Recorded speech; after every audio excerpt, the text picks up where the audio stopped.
Hola chicos, yo soy la doctora Silvana Lentati y vamos a desarrollar en esta serie de 3 videos a todo lo que concierne al aparato reproductor femenino. En este módulo vamos a estudiar y a aprender sobre el aparato reproductor femenino. El aparato reproductor femenino está formado por los ovarios, las trompas uterinas, el útero, la vagina, la vulva y las glándulas mamarias. El objetivo de esta unidad estructural va a ser que aprendamos a reconocer la estructura histológica de cada uno de estos órganos y correlacionarla con su funcionalidad. Este tema es un tema sumamente importante, extenso, por lo cual decidí dividirlo en una serie de 3 clases para que sea más sencillo y de escuchar, de prestar atención y podamos dividir nuestra atención en 3 videos. En este primer video vamos a desarrollar a los órganos genitales de útero, vagina y vulva. Y en los próximos videos van a encontrar a los restantes. Bueno, vamos a comenzar con los genitales externos de la mujer, que se denominan vulva.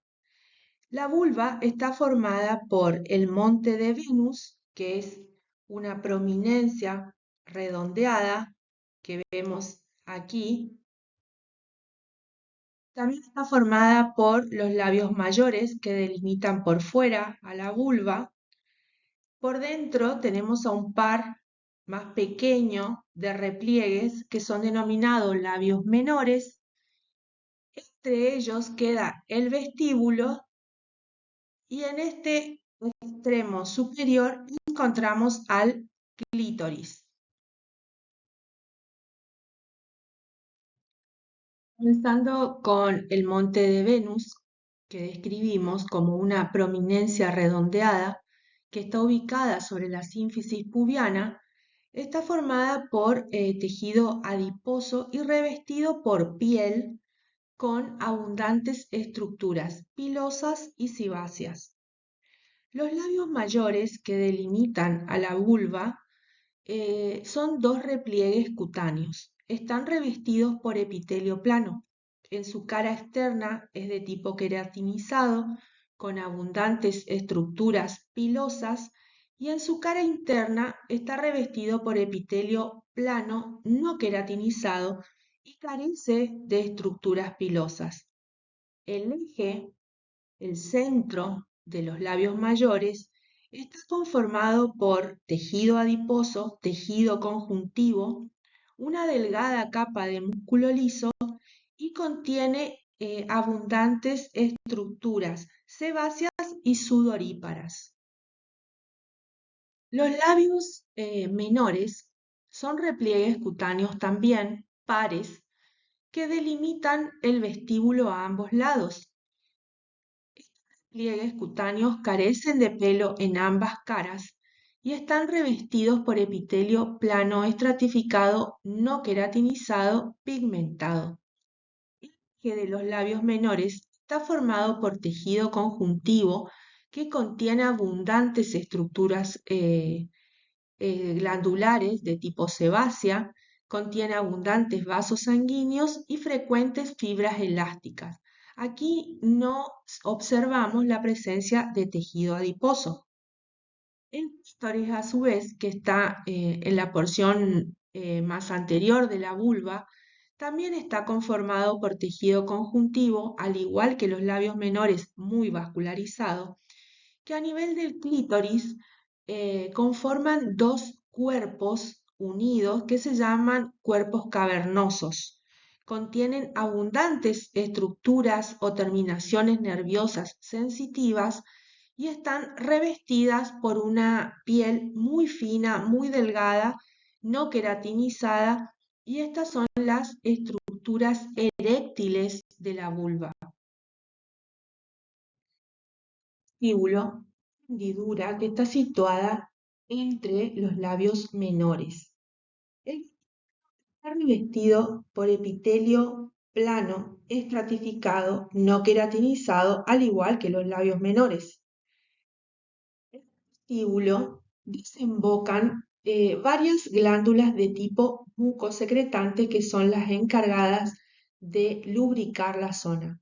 Cercano al clítoris desembocan las glándulas menores vestibulares.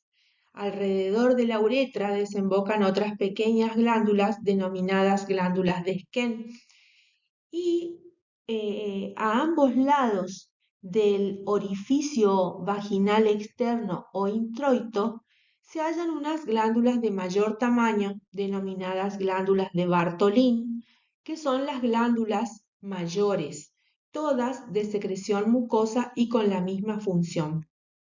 En esta foto podemos observar una glándula que vemos que tiene los acinos de tipo mucosecretante y que desembocan en un conducto grande, así que podríamos asumir que esta es la glándula de Bartolino. Además de las glándulas, en el vestíbulo, en las mujeres vírgenes, el introito u orificio externo de la vagina está reducido a una pequeña hendidura denominada himen, que corresponde a un repliegue fibrovascular. En el vestíbulo encontraremos también la desembocadura de la uretra. Ahora empezaremos a describir a la vagina. La vagina es un tubo fibromuscular que comunica los órganos genitales internos de la mujer con el medio externo. Este órgano carece de glándulas y está formado por tres capas. La más interna o mucosa está revestido por epitelio plano, estratificado, no queratinizado, que cubre a múltiples pliegues transversales que presenta la vagina en su mucosa. La capa media o muscular está conformada mayormente por músculo liso, que se dispone en dos estratos. El interno es circular y el externo longitudinal. A nivel del introito vaginal o orificio externo de la vagina, se pueden observar la presencia de fibras musculares, pero de tipo estriada. La capa más externa de la vagina está formada por una capa de tejido adventicial, es decir, tejido conectivo denso con fibras elásticas, y una capa más externa que está formada por tejido conjuntivo de tipo laxo.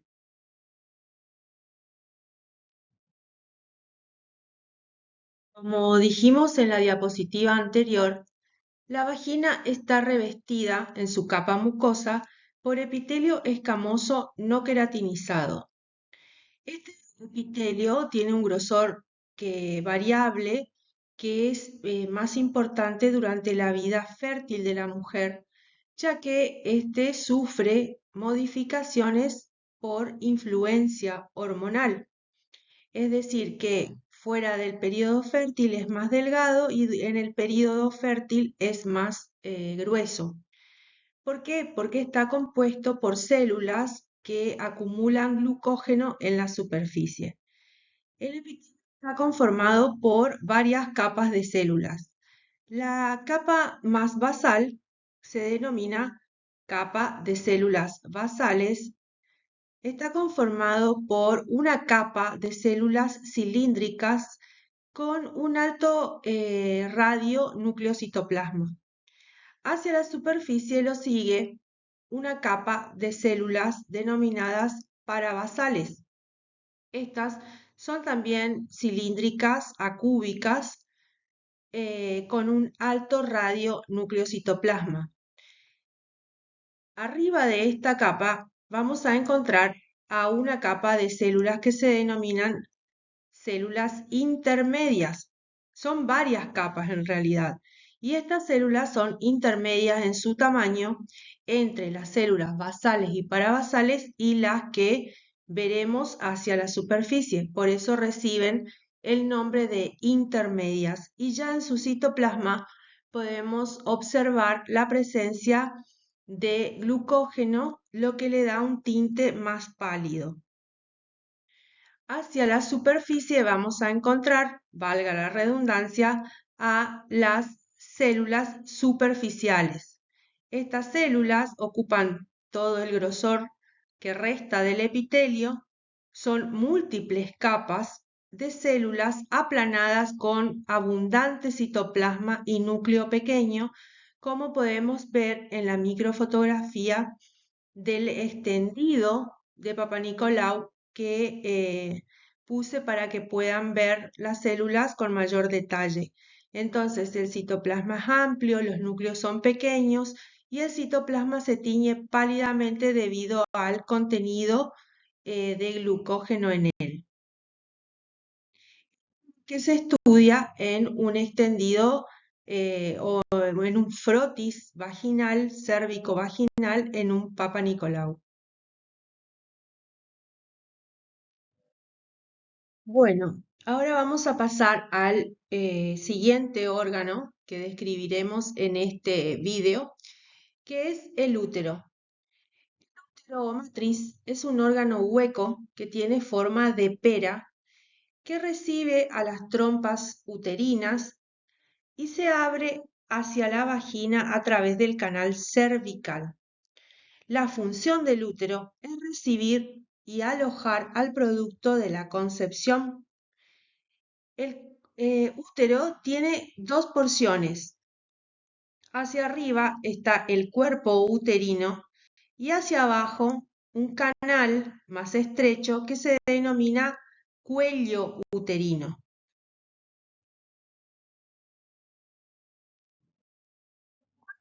El uterino está compuesto por tres capas. De afuera hacia adentro estos son la serosa, el miometrio y el endometrio. La serosa es la capa más externa. Está formada por tejido conjuntivo denso de tipo adventicial que en su cara anterior, en el fondo y en su cara posterior están revestidos por serosa, no así en sus laterales. Em, Entre ambos puede identificarse una delgada capa de tejido conjuntivo laxo que incluye fibras elásticas que se denomina perimetrio. La capa más gruesa del cuerpo uterino está representada por el miometrio, que está formado por fibras de músculo liso. Son tres capas pobremente definidas, es decir, que no puede delimitarse una de la otra con claridad. Las capas interna y externa son de tipo longitudinal. En cambio, la capa media es de tipo circular. Esta, la capa media, es la más gruesa e incluye abundantes plexos vasculares. Por eso, a esta capa se la suele denominar estrato vascular. Hacia la luz del órgano o en su superficie interna tenemos a la capa mucosa del cuerpo uterino que se denomina endometrio y que vamos a describir próximamente. Como dijimos recientemente, la capa más interna del cuerpo uterino o mucosa del útero recibe el nombre de endometrio. El endometrio está conformado por un epitelio de superficie que es de tipo cilíndrico simple y que incluye células ciliadas y células secretoras. Además del epitelio superficial, contamos con numerosas glándulas de tipo tubular simple. Estas se abren hacia la superficie, hacia el epitelio superficial y están revestidas también por epitelio cilíndrico simple de tipo secretor. La lámina propia, que se halla entre glándula y glándula, está conformada por tejido conjuntivo laxo que es muy celular y recibe el nombre de estroma endometrial. El endometrio, a su vez, tiene dos capas. La que se halla directamente sobre el miometrio recibe el nombre de capa basal y la que se halla hacia la superficie recibe el nombre de capa funcional. La diferencia basal es la que se retiene, no se elimina durante la menstruación, no sufre cambios durante el ciclo menstrual e incluye a las arterias rectas.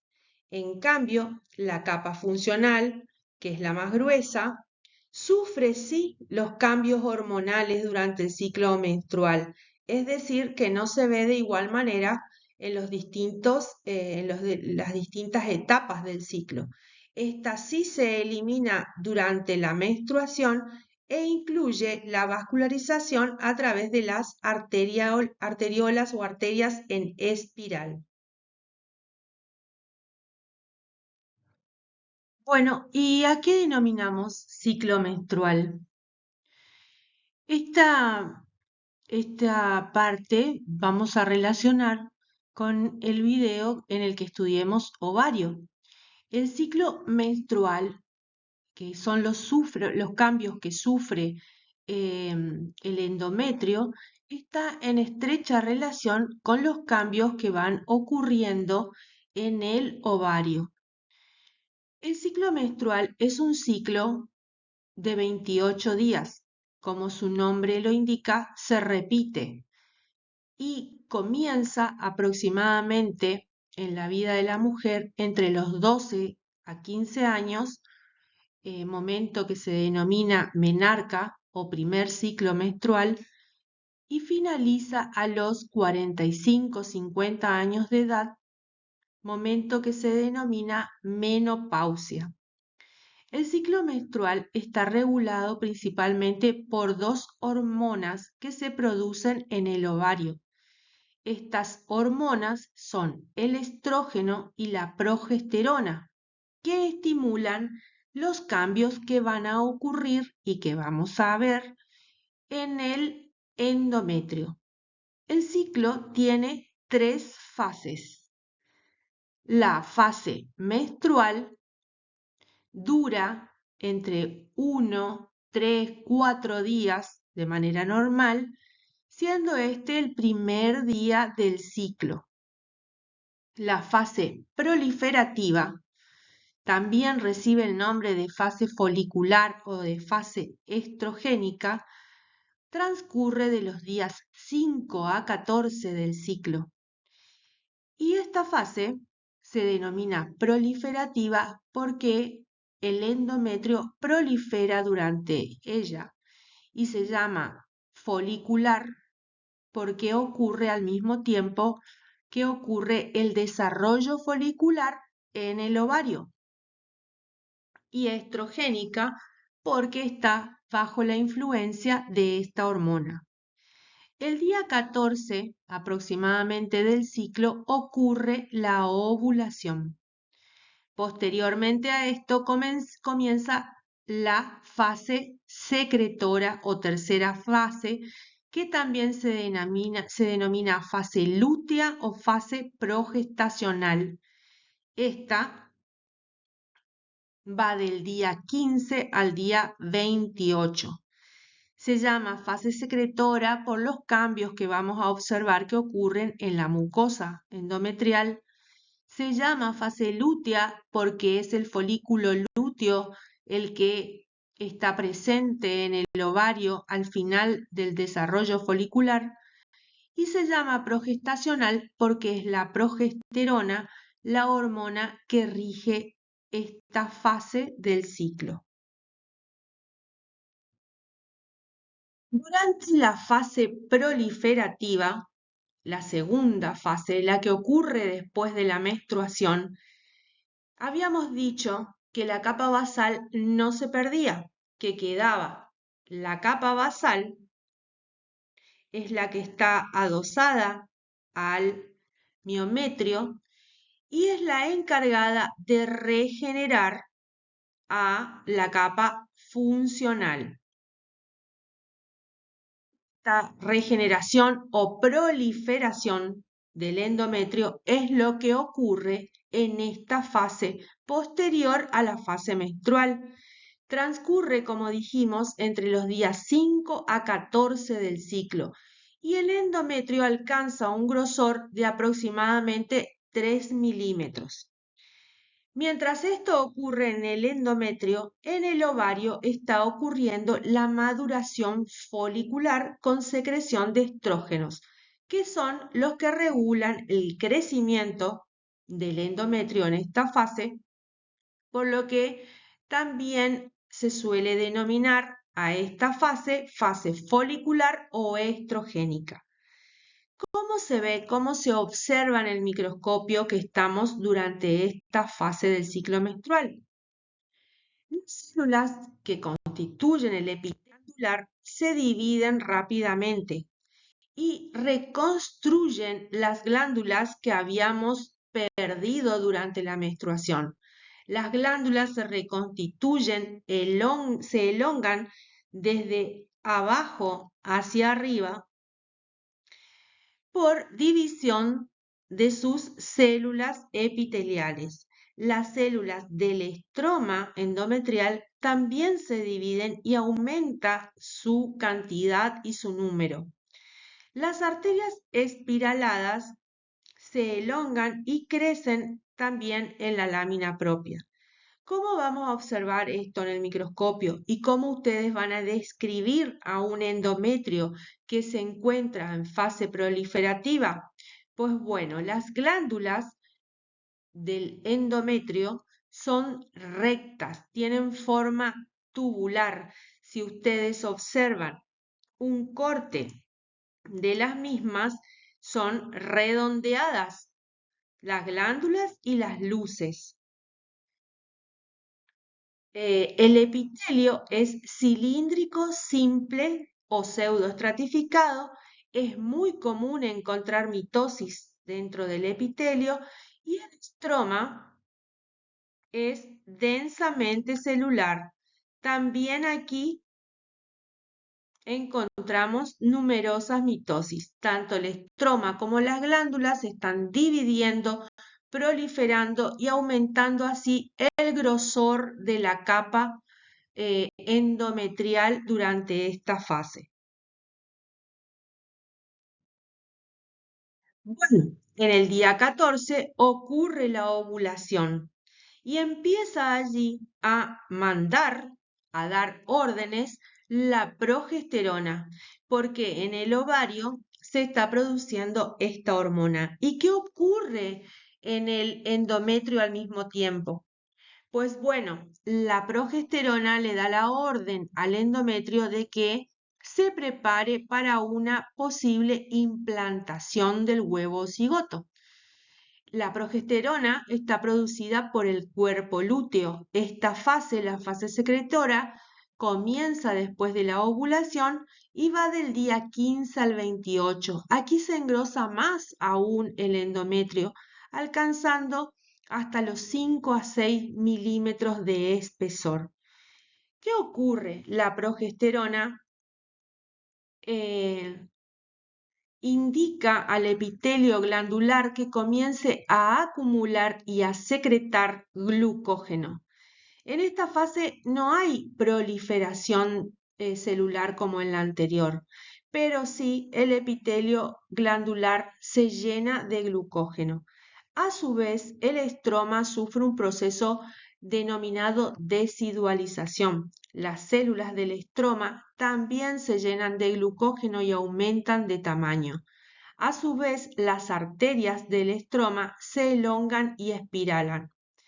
¿Cómo vemos y cómo reconocemos en el microscopio que el endometrio está en fase secretora, pues a diferencia de la foto anterior, en esta las glándulas no son tubulares, no son redondeadas, son más bien contorneadas o también podemos decir aserruchadas.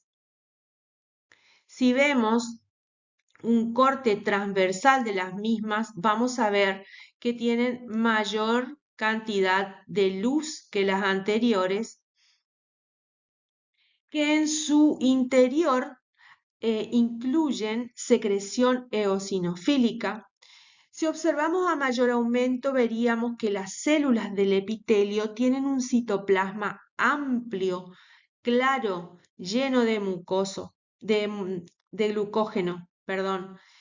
Y las células del estroma también son amplias, eosinófilas, claras, hipertróficas. Este es el fenómeno denominado desidualización.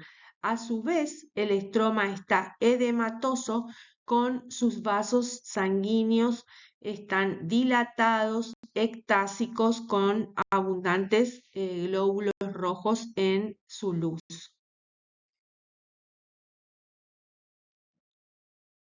Bueno, la siguiente fase, que sería la primera, es la fase menstrual.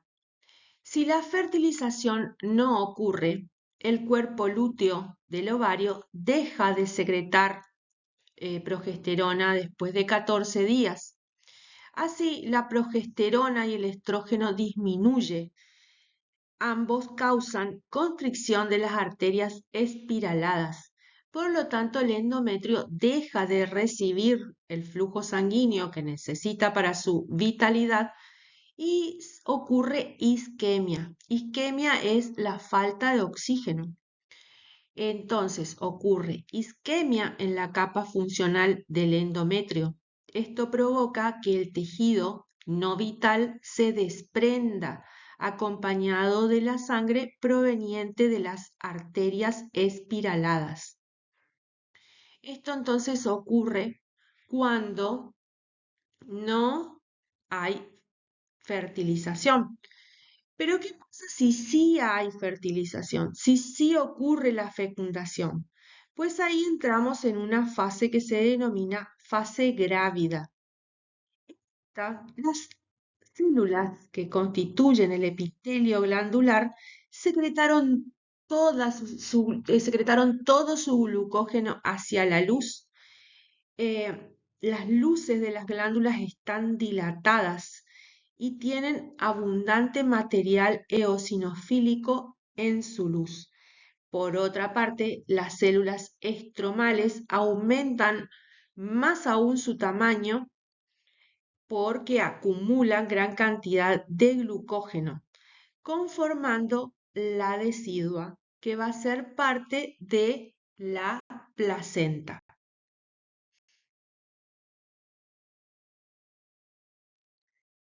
Bueno, nos queda por último describir a la porción inferior del útero, el canal cervical o cuello uterino.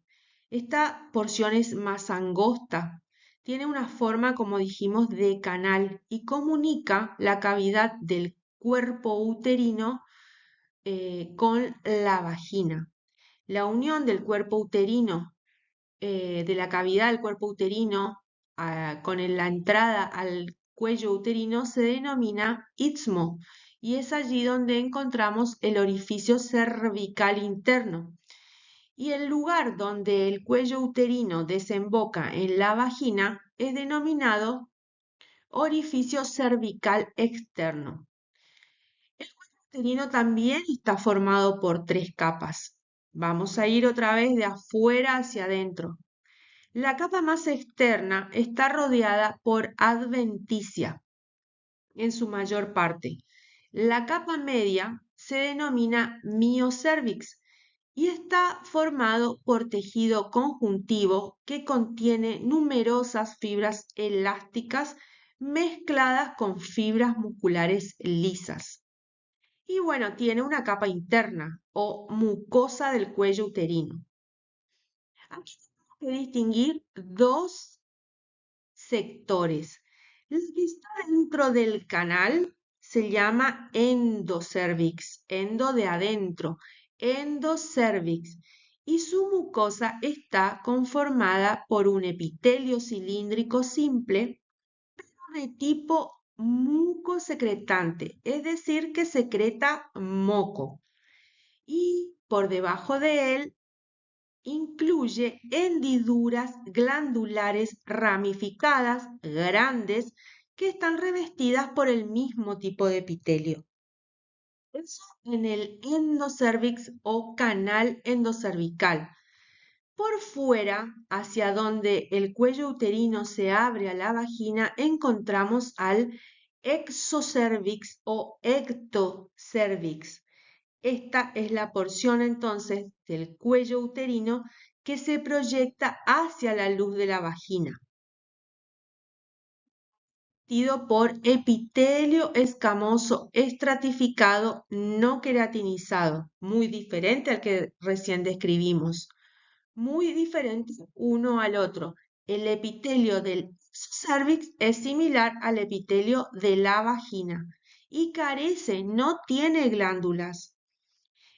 Sector en el orificio cervical externo, donde estos dos tipos de epitelios tan diferentes se encuentran y es el lugar en el que se denomina zona de transformación o de lucha de los epitelios, donde están la unión o el encuentro del epitelio glandular de tipo mucosecretante del endocervix y el epitelio escamoso no queratinizado del exocervix. En ese sitio, en ese lugar denominado orificio cervical externo, se halla la zona de lucha de los epitelios. Bueno, lo que recién describimos, vamos a observarlo en estas fotografías. En esta primera fotografía estamos viendo al epitelio del endocervix, que está revestido, como dijimos, por epitelio cilíndrico simple de tipo mucosecretante que tapiza a hendiduras glandulares grandes ramificadas con el mismo tipo de epitelio. Por otra parte, aquí abajo tenemos al epitelio exocervical. ¿Qué tipo de epitelio les parece que es?